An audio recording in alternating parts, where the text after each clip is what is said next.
In this video, I'm going to be giving you my second report in my YouTube journey. My last report was about a month and a half ago, and enough things have happened where I think another video report is warranted. The goal here is for me to continue documenting my YouTube journey, as well as you learning from my experiences, setbacks, and just general pain that I've had to go through. So what has happened in the last month and a half? Well, I can tell you, I'm very upset that I lost 2 weeks where I didn't post any videos. Very upsetting to me. I lost 1 week because I couldn't get ahead and I didn't have any videos lined up to fill in that week that I was going to be away out of studio. When I left town, I forgot to bring my cell phone mount for my desktop tripod. And as such, I couldn't mount my cell phone properly to record a video. I also realized that I forgot to bring my webcam, which I could have attached to my desktop computer at the remote office if I had remembered bringing it. Because of these 2 mishaps where I forgot 2 pieces of equipment, I lost the opportunity to record some videos while I was away. Yes, I know I could have held a cell phone in front of my face and talked into it. That's just not the way I like to record videos. I think that I have to keep some minimum standard for the videos I release. Now, when I returned from my trip to my main studio, I realized I'd forgotten my 12-inch ring light. I had my main studio lights, but I really needed the ring light for my face. And I have to tell you, I tried to light myself in a way without the ring light, but it's horrible without the ring light. So I ended up ordering a replacement from Amazon. But then the light that was sent to me was the wrong size, and I had to send it back. I promptly ordered yet another ring light. But then, in my goofing around with what equipment I had, which included a 10-inch ring light, I realized that the AC adapter that I was using was a crappy one. And as such, the 10-inch ring light wasn't as bright as I realized. But I only learned about that accidentally when I connected my 10-inch ring light to a different AC adapter, and I realized how bright it was. It doesn't match my preference to a 12-inch ring light, but it could have gotten me through. I learned about it too late. So once I got the ring light situation settled, guess what? I realized I left behind a USB-C cable connector, which allows me to connect my Blue Yeti microphone to my cell phone. I had 2 of these USB-C cable connectors, but I left them both behind. So I had to order those from Amazon and wait for them to come in. So essentially, I lost a second week dealing with the equipment issues because I had forgotten and left them behind in a bag. On a different front, I worked on a new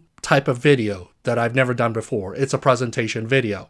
Now, I didn't create the concept of a presentation video, but I have never done one myself. Presentation videos are those types of videos where your PowerPoint slides are the primary focus and the instructor or the presenter, in this case me, we're in a little video box to the side. I wanted to try it because I wanted to mix up the type of videos that I produced for my audience. And because I wanted to do a presentation video, it required me to be at my desktop computer, which happens to be in my bedroom and not in the studio like here where I'm recording this video. So as you can imagine, trying to record a video without people seeing the messy bedroom requires a little creativity. I spent some time creating this new setup so that I could create a presentation video on my desktop computer. And while I was successful in creating this new setup, I was very unhappy with the video editor I was using to edit my brand new presentation video. I intentionally used a different video editor than the one I normally use, which is Filmora 10, to see how it would work. Well, I learned it was pretty bad. It had a lot of cool features designed specifically for presentation and educational type of videos, but it was so slow and laggy. Everything was moving at a turtle's pace. It was extremely painful to move from segment to segment, front and back, and insert things. Everything just took so long. Ultimately, it took me 9 hours to finish this video. It was incredibly painful. It probably took an hour to render this particular video, and it made me very unhappy. So as you can tell by the tone of my voice, I've been through a great deal of frustrations. But the great news is I also got a great deal of learning in as well. I got a lot more clarity of what's important and what's not important and how to set up certain things for my particular circumstance. So what were the lessons that I learned? Let me share them with you. Number one, I realized I need to have extra equipment, spares, cable on hand, even if I have to spend more money to have them, because not having certain pieces of equipment and cables is very detrimental to the video production process. You miss an essential piece, everything comes to a stop. And I learned that the hard way. In theory, even if you're a member of Amazon Prime, you can order the items quickly. There is still time lost in waiting for it, as well as sometimes they send the wrong items. Another huge lesson that I've learned is the video editing process. It is very slow compared to the recording time. I can record a 20-30 minute video.